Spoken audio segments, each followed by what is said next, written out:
제주시장 공모에 도내외 인사 11명이 응모했습니다. 또 공공기관장 8명이 일괄 사표를 제출해 인선 결과에 관심이 집중되고 있습니다. 제주도가 요구하는 특별법 제도 개선의 핵심 사항이 정부의 반대에 막혀 줄줄이 제외되고 있습니다.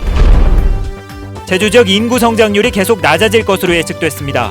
출산율은 줄고 노인 비율은 늘면서 초고령 사회에 진입하게 되는데 이에 대한 대비가 필요하다는 지적입니다. 람정 제주개발이 숙박시설 증설과 카지노 논란이 일고 있는 제주 신화역사공원 복합 리조트 건축 허가를 취하했습니다. 설계를 변경해 다음 달 건축 허가를 다시 신청할 방침입니다.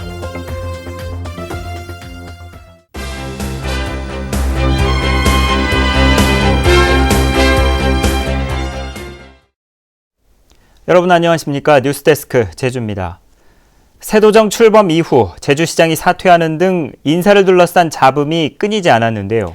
새로운 제주시장과 공공기관장을 임명하기 위한 인선 작업이 본격화되면서 관심이 집중되고 있습니다. 박주연 기자가 보도합니다. 이지훈 전 시장이 부동산 특혜 논란으로 사퇴하면서 공석이 된 제주시장. 오늘 마감된 제주시장 후보자 공모에는 도내 인사 7명과 도외 인사 4명 등 모두 11명이 응모했습니다. 지난번 공모 때의 6명보다 2배 가까이 늘어난 것으로 전직 언론인과 정치인, 공무원 출신 등 다양한 인사들이 포함된 것으로 알려졌습니다. 제주도는 다음 달 초에 복수의 후보자를 추천하고 도지사가 내정자를 결정하면 처음으로 행정시장에 대한 인사청문회가 열리게 됩니다. 바로 이제 임명을 하게 됐던 거를 이제 도의회 인사청문회를 요구해서 거기에 따라서 그 결과에 따라서 우리 최종적으로 도지사가 임명을 하게 됩니다. 우금민 지사 시절 임명됐던 공공기관장 8명도 일제히 사표를 제출했습니다. 이에 따라 제주도는 다음 주까지 재신임 여부를 결정한 뒤 새로운 기관장 임명 절차를 시작할 예정입니다. 하지만 이문교 사삼평화재단 이사장은 재단의 독립적인 성격을 이유로 사표 제출을 거부해 진통이 예상됩니다. MBC 뉴스 박주연입니다. 실질적인 지방 분권과 국제 자유도시 조성을 위해 특별법 제도 개선이 추진되어 왔지만 결과는 부실하기 짝이 없습니다. 제주도가 요구한 제도 개선 핵심 내용을 정부는 받아들이지 않고 있습니다. 현재훈 기자가 보도합니다. 제주도 내 2개 외국인 면세점에서 지난해 올린 매출은 4,500억 원. 관광객 증가에 따라 대기업이 운영하는 면세점 매출액은 크게 늘어나고 있지만 정작 제주도에 내는 부담금은 없습니다. 이에 따라 제주도는 면세점 매출액의 0.5%를 관광진흥기금으로 받는 방안을 특별법 제도 개선 과제에 포함시켰지만 정부 심의 과정에서 결국 빠졌습니다.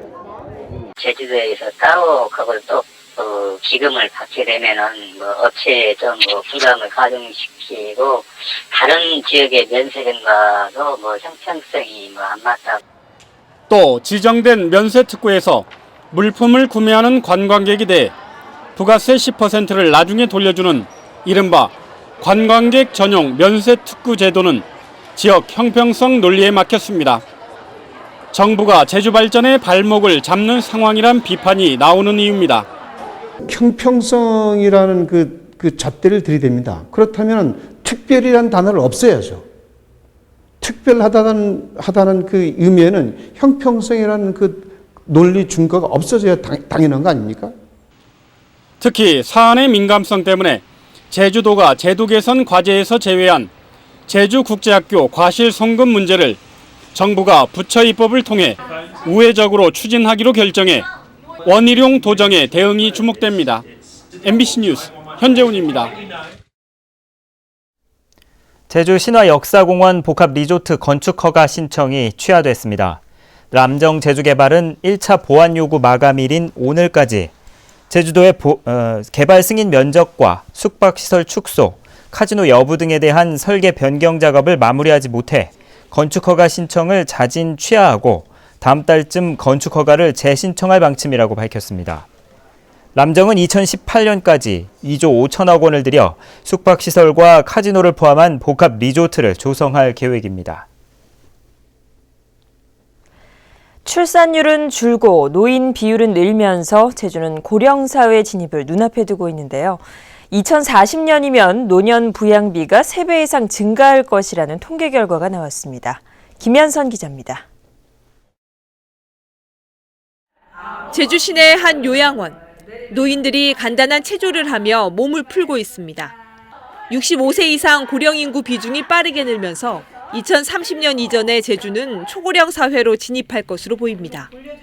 출산율이 줄면서 지난해 말 현재 13.9%이던 노인 인구 비중은 2030년 26%, 2040년에는 35%까지 높아지는 등 고령화 속도는 전국보다 빠르게 진행될 것으로 예상됩니다.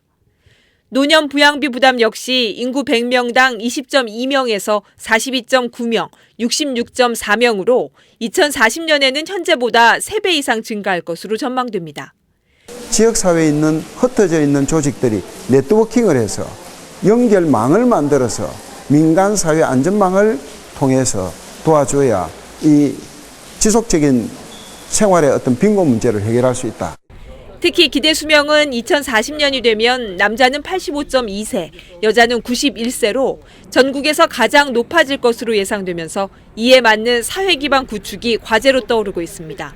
15세에서 64세 인구가 그 피부양 노인 연령층 65세 이상 인구의 어떤 부양을 할 수 있는 하는 비율을 수치화한 숫자라고 보면 되겠습니다. 결출산 고령화가 지속되고 있는 것이 가장 큰 원인이라고 볼 수 있겠습니다.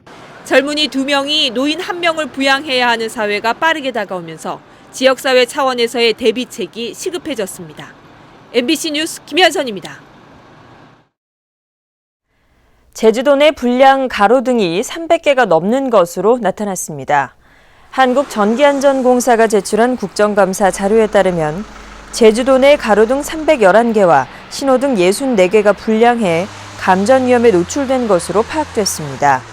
특히 제주시는 210개의 가로등과 신호등 분전함을 3년 동안 보수하지 않은 것으로 드러났습니다. 전기안전공사는 안전 부적합 판정이 난 시설물에 대해서는 지방자치단체에 개선 권고를 하고 있습니다. 추석을 앞두고 이번 주말과 휴일에 성묘나 벌초하려는 분들 많으실 텐데요. 내일은 새벽 한때 빗방울이 떨어지면서 크게 덥지 않고 야외 활동에도 큰 지장이 없겠습니다. 이번 주말과 휴일의 자세한 날씨를 송현희 기상캐스터가 전해드립니다. 네, 주말인 내일 북동부 지역을 중심으로 새벽 한때 빗방울이 떨어지는 곳이 있겠습니다. 비양이 워낙 적은 데다 점차 하늘이 맑아지면서 바깥 활동하기 무난하겠는데요. 특히 주말에 성묘나 벌초하는 데 큰 불편은 없겠습니다. 모레는 대체로 맑은 하늘과 함께 하겠고요. 낮 기온은 25도에서 27도로 평년보다 조금 선선하겠습니다. 다음은 자세한 지역별 날씨입니다. 내일 아침 북부 지역의 기온 18도에서 21도로 조금 서늘하겠는데요. 낮 기온은 25도 안팎으로 오늘보다 2도가량 높겠습니다. 고산의 아침 기온 21도, 한림과 대정 22도, 낮 기온은 27도에서 28도를 보이겠습니다. 네, 남부 지역은 안덕의 낮 기온이 29도까지 오르면서 후텁지근한 날씨가 예상되고요. 동부 지역의 아침 기온 21도, 낮 기온은 24도에서 25도에 머물러 선선하겠습니다. 네, 내일 아침 청판에게 기온 17도 보이겠고요. 산간에는 오전까지 안개가 끼는 곳이 있어 주의하셔야겠습니다. 섬지역 구름 많은 가운데 평년과 비슷하거나 2도가량 낮은 기온을 유지하겠습니다. 네, 해상에는 물결이 3m까지 높게 일겠습니다. 네, 다음 주 화요일까지는 구름만 많겠고요. 수요일과 목요일에는 비 소식이 있습니다. 날씨였습니다. 입법 로비 의혹으로 구속된 새정치민주연합 김재윤 국회의원이 옥중 단식을 하고 있는 것으로 알려졌습니다. 김 의원은 지난 21일 교도소에 수감된 뒤 8일째 단식 중이며 최근 면회를 다녀온 가족과 동료 의원들에게 억울하다며 검찰 수사에 대한 불만을 토로한 것으로 알려졌습니다. 한편 검찰은 김 의원을 추석 연휴 이전에 기소할 것으로 알려졌습니다. 이르면 내년부터 학생들에게 4.3 평화교육이 실시됩니다. 제주도교육청은 4.3 평화교육위원회 회의를 열어 4.3 교육자료 개발과 교육 연수 등을 거쳐 초등학교와 중학교에서 평화교육을 실시하기로 했습니다. 또 평화교육의 원활한 추진을 위해 제주도 4.3 평화재단과 업무 협약을 맺고 교사들을 대상으로 직무연수를 벌일 계획입니다. 위성곤 제주도 의원을 비롯한 새정치연합 도의원 16명은 세월호 진실규명과 특별법 제정을 촉구하는 결의문을 채택했습니다. 도의원들은 결의문에서 세월호 참사는 국가와 정부의 역할에 근본적인 물음을 던진 사건인데도 새누리당과 박근혜 정권은 세월호 국면만 넘어서면 그만이라는 식으로 버티기로만 일관하고 있다고 비판했습니다. 의원들은 또 진실 규명이 철저히 이루어지고 유족의 뜻이 반영된 올바른 특별법이 제정될 수 있도록 싸우겠다고 밝혔습니다. 오는 10월 28일부터 일주일 동안 제주에서 열리는 전국체육대회의 성화와 봉송 계획이 확정됐습니다.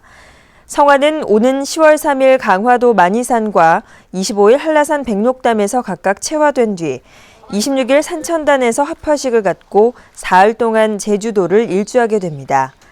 성화 봉송에는 943명이 참여하며 제주도는 다음 달 1일부터 봉송 주자를 모집합니다. 제주 서부경찰서는 불법 대출 안내 전단지를 살포한 혐의로 35살 최모 씨를 붙잡아 조사하고 있습니다. 최 씨는 지난 27일 제주시 연동 바오젠거리 유흥주점 주변에서 오토바이를 타고 전단지 70장을 뿌린 혐의를 받고 있습니다. 오늘 오전 10시 20분쯤 제주시 구자읍 하도리 갯바위에서 낚시를 하던 서귀포시 39살 김모 씨 등 2명이 높은 파도와 밀물에 고립됐다며 119에 구조를 요청했습니다. 이들은 30여 분 만에 구조됐으며 건강 상태는 양호한 것으로 전해졌습니다.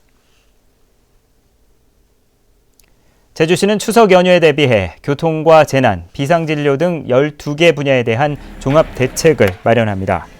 제주시는 추석 연휴에도 쓰레기 수거를 정상적으로 하고 특정 관리 대상 시설 152곳을 중심으로 안전관리 실태를 점검합니다. 또 재래시장과 대형 매장을 중심으로 물가 지도는 물론 원산지 표시와 부정식품 유통에 대한 단속을 강화하고 있습니다. 제주시는 원도심 활성화를 위해 빈집 4곳에 입주할 예술인을 모집합니다. 예비 입주자 신청은 다음 달 1일부터 20일 동안 이루어지며 아트숍과 문화 프로그램을 운영할 경우 가점이 부여됩니다. 뉴스데스크 제주였습니다. 여러분 고맙습니다.